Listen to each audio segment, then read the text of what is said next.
Hola y bienvenidos a Conociendo la Endocrinología Pediátrica. Soy la doctora Julieta García Sáez, endocrinóloga, y hoy vamos a conversar sobre uno de esos motivos que son muy frecuentes en las consultas de pediatría y también, por supuesto, en la consulta de endocrinología pediátrica. Hablaremos del crecimiento infantil y hoy, en particular, nos enfocaremos en comprender cómo crece un niño sano, cuáles son los mecanismos biológicos que regulan el crecimiento y por qué la vigilancia del crecimiento constituye una de las herramientas diagnósticas más importantes de la pediatría. Miren, cuando pensamos en los signos vitales, solemos recordar siempre la frecuencia cardíaca, la frecuencia respiratoria, la presión arterial, la temperatura. Sin embargo, en pediatría existe un signo vital adicional que tiene un enorme valor clínico. Precisamente es ese, el crecimiento, porque cada centímetro ganado por un niño refleja el funcionamiento integrado de múltiples sistemas del organismo. Para crecer adecuadamente se necesita una nutrición correcta, una producción hormonal adecuada, una genética favorable, la ausencia de enfermedades crónicas y también, por supuesto, un entorno emocional saludable. Es por ello que cuando un niño deja de crecer como debería, muchas veces significa el primer aviso de que algo no marcha bien.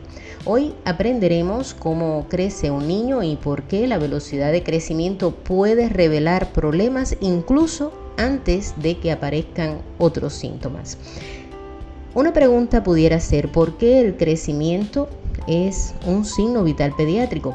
Miren, en medicina del adulto solemos evaluar cómo funcionan los órganos, pero en pediatría, además de evaluar la función, debemos valorar el desarrollo. Un niño sano crece siguiendo una trayectoria que pudiéramos decir que es relativamente predecible. Por eso, una alteración del crecimiento puede ser la primera manifestación de enfermedades endocrinas o de enfermedades digestivas o respiratorias, también de enfermedades inflamatorias crónicas, renales, cardiopatías, trastornos genéticos, alteraciones nutricionales, problemas de tipo psicosocial. Un concepto fundamental es que no importa solamente cuánto mide un niño, lo verdaderamente importante es cómo está creciendo, porque un niño puede ser bajo, o sea, tener una baja estatura y estar perfectamente sano, y en cambio un niño con una talla aparentemente normal en el momento de la consulta puede estar desarrollando una enfermedad si su velocidad de crecimiento está disminuyendo. Por esta razón, los pediatras no interpretan una talla de manera aislada, sino que analizamos la evolución a lo largo del tiempo. Ahora, el crecimiento longitudinal ocurre principalmente en los huesos largos. En los extremos de estos huesos existe una estructura especializada denominada cartílago de crecimiento o placa epifisaria. Podemos imaginar esta placa como un lugar extremadamente activo. Fíjense, aquí ocurren procesos de multiplicación de condrocitos, maduración celular, hipertrofia celular, mineralización, formación de hueso nuevo, procesos de los cuales hablaremos seguramente en algún momento. Entonces, cada día millones de células atraviesan por este proceso, permitiendo que el hueso aumente progresivamente su longitud. Cuando las placas de crecimiento se cierran al final de la pubertad, el crecimiento longitudinal se detiene. Por ello, la talla adulta depende tanto del potencial genético como del tiempo durante el cual estas placas permanecen activas. Y este concepto es importante recordarlo porque vamos a ver cómo existen una serie de trastornos que tienen relación importante con el tiempo por el cual se mantienen activas estas placas de crecimiento. Entonces, el crecimiento es realmente uno de los procesos biológicos más complejos del organismo y también no solamente depende de factores específicos a nivel del hueso o factores relacionados con los que hemos hablado hasta el momento, sino también de la interrelación entre todos ellos, y uno de estos factores fundamentales, por supuesto, es la acción de las hormonas, y no depende de una sola, depende de una auténtica orquesta hormonal. Por lo general siempre solemos pensar en crecimiento y pensamos en hormona del crecimiento. Es una hormona, como conocemos, que se produce en la adenohipófisis con una secreción pulsátil y que aumenta especialmente durante el sueño profundo, algo fundamental en la vida del niño también y sobre lo cual hablaremos posteriormente. Pero la hormona de crecimiento, además de sus acciones tan específicas que pueda tener, también tiene un papel muy importante en el crecimiento, dada su actividad en la producción hepática del factor de crecimiento similar a la insulina tipo 1, o sea, la IGF-1. Esta IGF-1 es la principal mediadora del crecimiento lineal porque actúa directamente sobre la placa de crecimiento para promover la proliferación celular. Pero no solamente participan la hormona de crecimiento y la IGF-1, sino que también están las hormonas tiroideas, porque son indispensables para el crecimiento normal. Y a pesar de que tienen una actividad muy importante en lo que es la maduración ósea, también sin ellas la IGF-1 y la hormona de crecimiento no pueden ejercer adecuadamente sus efectos. Y es por eso que en los trastornos de tipo tiroideo pues se produce una afectación importante del crecimiento en los niños que por supuesto tienen este tipo de enfermedades. Existe otra hormona que es la insulina. La insulina no solamente regula la glucosa, tiene múltiples acciones biológicas y una de ellas es su gran actividad como hormona anabólica. En los casos de niños que tengan alteraciones en la acción de la insulina, pues también se van a ver alteraciones importantes en la velocidad del crecimiento. Las hormonas sexuales, por supuesto, durante la pubertad estimulan intensamente el crecimiento y paradójicamente también aceleran la maduración ósea y conducen al cierre de las placas de crecimiento. Y hay una hormona que en cantidades fisiológicas es absolutamente necesaria, pero cuando existe en exceso, y estamos hablando de los glucocorticoides, ya sea un exceso endógeno o exógeno, pues también el crecimiento se puede frenar. Ahora bien, como hemos visto hasta el momento, el crecimiento, además de ser un proceso muy complejo, es un proceso continuo que comienza con la fecundación y finaliza al término de la adolescencia, aunque su velocidad varía a lo largo de la vida. Durante la vida prenatal ocurre una de las etapas de crecimiento más intensas. Este crecimiento depende principalmente de la placenta, la insulina y también de los factores de crecimiento IGF-1 y el IGF-2. En las primeras etapas predomina la multiplicación celular y en las últimas semanas de la gestación aumenta el tamaño de las células y el depósito de grasa. Es un periodo muy interesante del cual vamos a conversar posteriormente. Tras el nacimiento comienza el crecimiento postnatal y esta primera infancia, que comprende los 2 primeros años de vida, se caracteriza por un crecimiento rápido pero progresivamente desacelerado.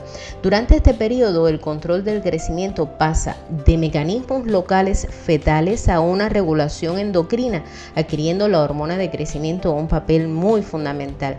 Además, el niño ajusta su trayectoria de crecimiento hacia la determinada por su potencial genético, por lo que son frecuentes los cambios de percentil durante los primeros años de vida. A continuación se desarrolla el periodo de crecimiento estable que abarca la etapa preescolar y escolar desde aproximadamente los 3 años hasta el inicio de la pubertad.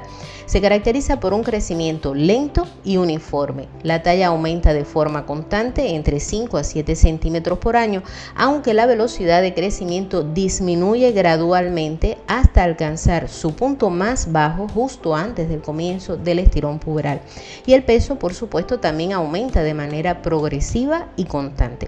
Finalmente, durante la pubertad y la adolescencia aparece una nueva aceleración del crecimiento que se conoce como estirón puberal.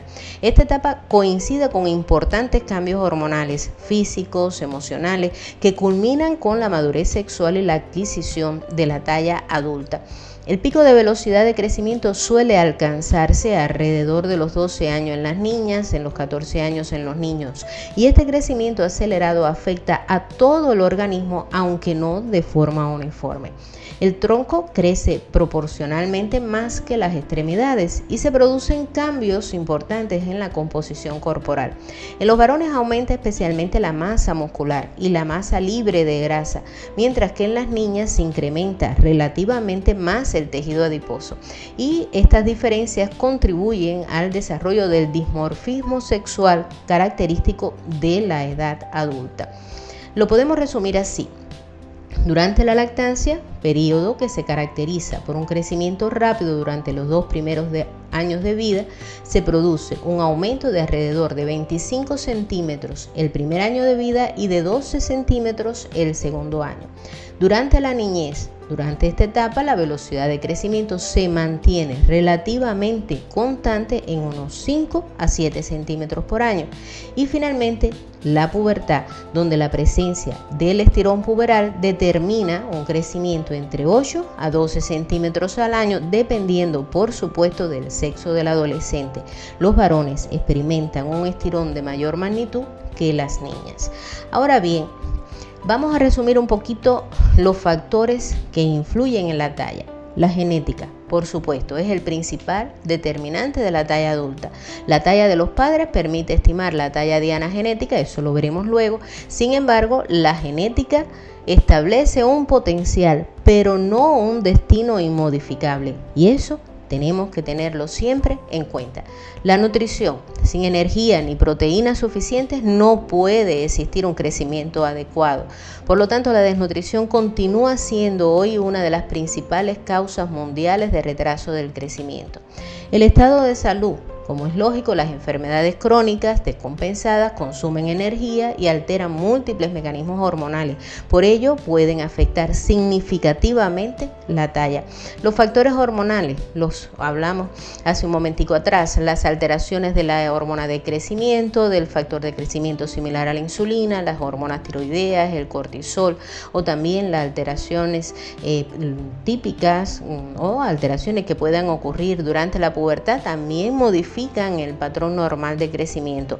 Los factores psicosociales, el entorno emocional influye de una manera determinante. Situaciones severas de privación afectiva pueden provocar desaceleración del crecimiento, un fenómeno conocido como talla baja psicosocial. Entonces, lo más importante no es cuánto mide un niño ahora, sino que la velocidad de crecimiento es el concepto más importante dentro de todo lo que hoy estamos conversando. Si hubiera que recordar una sola idea de este episodio, sería esta: la velocidad de crecimiento es más importante que la talla aislada. La velocidad de crecimiento representa cuántos centímetros crece un niño por año y es el equivalente pediátrico, y vamos a decirlo así, de la presión arterial o de la frecuencia cardíaca. Un niño puede encontrarse en el percentil 3 y estar perfectamente sano si mantiene una velocidad de crecimiento normal. Por el contrario, un niño que desciende progresivamente de percentiles puede estar desarrollando una enfermedad incluso antes de mostrar síntomas evidentes. Por eso, medir correctamente y de forma seriada es una de las intervenciones más valiosas de la práctica pediátrica. Por favor, no lo olviden. En pediatría, el crecimiento es mucho más que una medida, es la historia silenciosa de un niño. Cada centímetro y cada gramo cuentan cómo duerme, cómo se alimenta, cómo funcionan sus hormonas, cómo responde su cuerpo al estrés y hasta cómo vive en su entorno. Por eso, tratar el crecimiento como un signo vital no es exagerar, es escuchar la primera señal de que algo empieza a desviarse, incluso antes de que aparezcan los síntomas. Entonces, les dejo algunos mensajes clave. El crecimiento es un signo vital pediátrico. No lo olviden, mírenlo de esa manera. Crecer requiere una interacción adecuada entre genética, nutrición, hormonas, salud general. La placa de crecimiento es el órgano diana donde actúan los principales reguladores del crecimiento para producir el crecimiento longitudinal. El crecimiento ocurre en etapas con velocidades absolutamente diferentes y que hay que reconocerlas. La hormona del crecimiento no actúa sola, participa una compleja red hormonal. Y otro mensaje clave: la velocidad de crecimiento es el indicador más sensible para detectar las alteraciones. Entonces, si cada centímetro cuenta una historia, ¿cómo podemos distinguir cuando esa historia refleja un crecimiento normal y cuando nos está alertando de una enfermedad? En el próximo episodio dedicado al crecimiento aprenderemos precisamente a responder esa pregunta cuando abordemos la evaluación clínica de la talla baja y las alteraciones del crecimiento. Y si este episodio les ha resultado útil, les invito a suscribirse, compartirlo y dejar su valoración. Con ello contribuyen a que más estudiantes, profesionales sanitarios y familias puedan acceder a información sobre la salud infantil. Nos encontraremos en el próximo episodio de Conociendo la Endocrinología Pediátrica para seguir explorando juntos los fascinantes mecanismos que regulan el crecimiento, el desarrollo, y también hablaremos de las enfermedades endocrinas que pueden estar apareciendo en la infancia. Gracias por acompañarme, por formar parte de este espacio de aprendizaje. Gracias, muchas gracias y hasta el próximo episodio.